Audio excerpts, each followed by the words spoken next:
किसी ने प्रश्न किया कि रामायण के युद्ध का समय कुछ हजार वर्ष पूर्व क्यों बताया जाता है, जबकि त्रेता युग ही 8 लाख वर्ष पुराना माना जाता है और रामायण का युद्ध त्रेता युगांत में हुआ था। यह प्रश्न बहुत उत्तम है और साथ ही साथ जटिल भी है। कोशिश रहेगी कि इस प्रश्न का साहित्यिक एवं ऐतिहासिक प्रमाण देने का प्रयास करूंगा। आशा है अधिक से अधिक श्रोतागण लाभान्वित होंगे। लेकिन इस प्रश्न में गलती है, और गलती ये है कि त्रेता युग 12,96,000 वर्ष पुराना था। द्वापर युग 8,64,000 वर्ष पुराना था। पहले तथ्य पर आते हैं। आज के वैज्ञानिक जिस सिद्धांत या थ्योरी के आधार पर पुरातत्व का आकलन कर रहे हैं, वह कल्पना पर आधारित है। हम शून्य से टाइम काउंट पर आ गए हैं। आज तक इसकी रचना को 1,96,08,53,121 वर्ष हो चुके हैं। लेकिन पश्चिमी वैज्ञानिक भी जानते हैं। उदाहरण के लिए उन्होंने यीशु के जन्म से समय निर्धारित किया, लेकिन जब उन्होंने देखा कि भारत का इतिहास इससे भी पुराना होता जा रहा है, तो उन्होंने ईसा पूर्व अर्थात ईसा से पहले और ईसवी के बाद अन्नो डोमिनी की कल्पना रची। भारत में इतिहासकार अधिकतर वामपंथी हैं। यह एक ऐसा समूह है जो सनातन के अस्तित्व को नहीं मानता। विदेशी मार्क्स और लेनिन उनके आदर्श रहे हैं। इन इतिहासकारों ने सुनी की बात सुनी है और जमीन पर कभी कुछ नहीं लिखा। लेकिन जब सुप्रीम कोर्ट ने सबूत मांगे, तो इस पश्चिमी और वामपंथी समर्थित इतिहास की पोल खुल गई। आज से 5,550 वर्ष पूर्व महाभारत का युद्ध हुआ था, जो द्वापर युग के अंत में हुआ था, जबकि रामायण त्रेता युग में हुई थी। सबसे पहले मैं रामायण के काल में आता हूँ। देखिए, रामायण का काल वैवस्वत, चतुर्युगी त्रेता युग, मनवंतर का 28वां भाग है। वैदिक गणित या विज्ञान के अनुसार यह सृष्टि 14 मनवंतरों तक चलती है।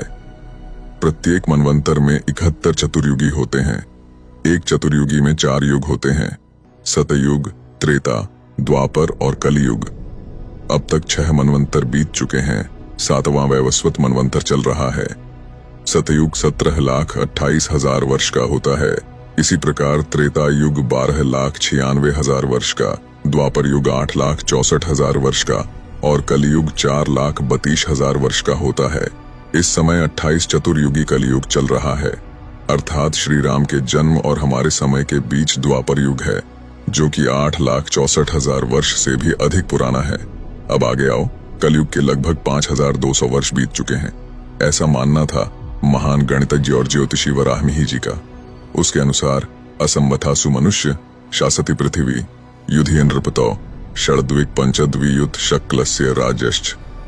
जिस समय युधिष्ठिर का शासन था, उस समय सप्तर्षि मघा नक्षत्र में थे। वैदिक गणित में 27 नक्षत्र हैं और प्रत्येक नक्षत्र में सप्तर्षि 100 वर्षों तक रहते हैं। यह चक्र चलता रहता है। रास युधिष्ठिर के समय सप्तर्षियों ने 27 चक्र पूरे किए थे। उसके बाद आज तक 24 चक्र हो गए हैं और कुल मिलाकर सप्तर्षि तारा मंडल के 51 चक्र हो गए हैं। इस प्रकार बिताए गए वर्षों की कुल संख्या 51 को 100 से गुना करने पर 5,100 वर्ष थी।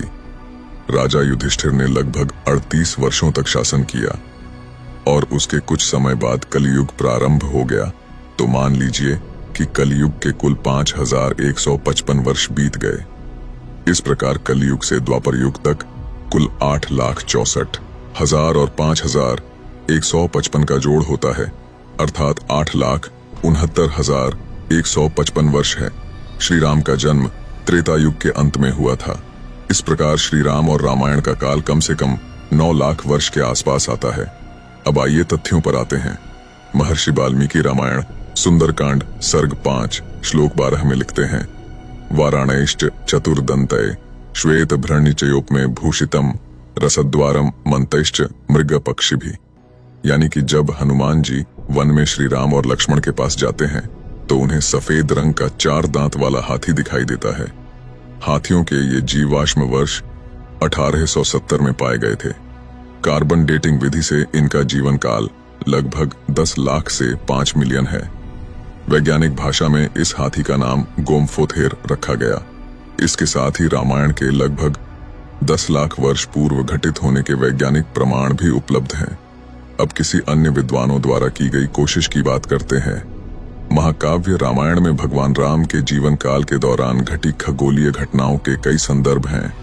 उन खगोलीय घटनाओं के आधार पर कई विद्वान भगवान राम के जन्म के समय का पता लगाने के लिए आकाश में ग्रहों की स्थिति की जांचने की कोशिश करते हैं।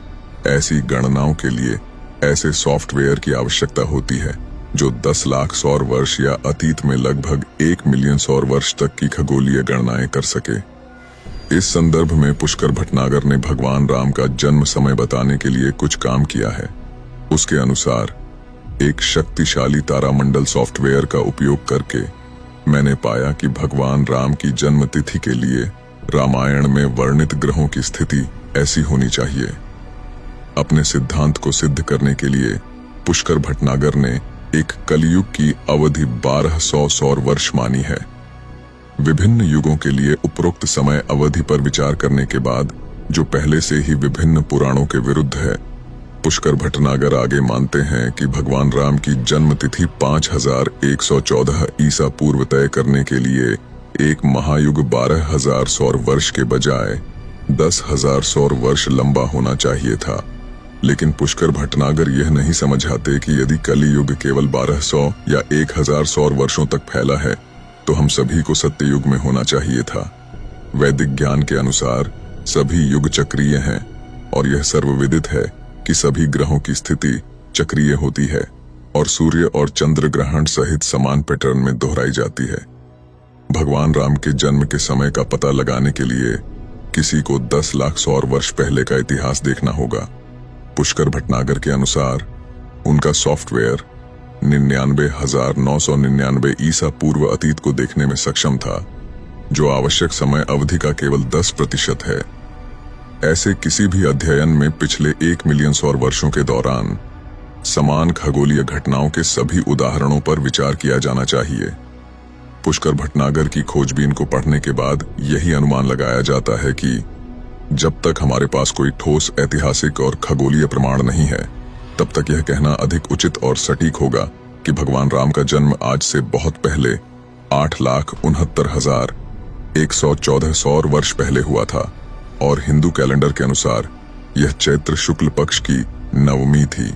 और जब हिंदू कैलेंडर के अनुसार श्री राम जी का जन्म 8,69,114 सौर वर्ष पहले हुआ था, तो श्री राम सेतु के बारे में शंका का सवाल ही नहीं होता। जय श्री राम, जय जय सीताराम।